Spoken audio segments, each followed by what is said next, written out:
Welcome to the Learning Pines YouTube. We hope this video helps. In this video, I will explain how to return a GNC order. First, understand GNC's return policy. Most products can be returned within 30 days of purchase with a receipt for a full refund. If you don't have a receipt, or if it's an opened item, you might receive store credit or an exchange. Always check for specific exclusions, as some items are final sale. For in-store returns, simply take your product and your original receipt to any GNC location. A friendly store associate will assist you with the process.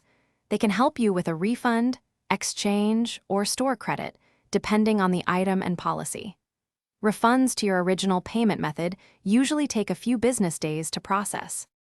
If you ordered online, you can usually initiate a return through your GNC account on their website. You'll typically receive a return shipping label via email. Carefully package your items, attach the label, and drop it off at the specified carrier. Remember to keep your tracking information for your records until the return is complete.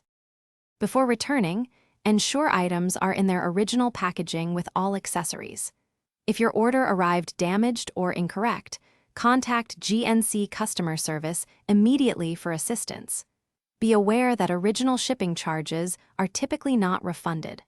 Always double-check the specific return window for your purchase to avoid any issues. Thanks for watching. Consider subscribing if we helped you.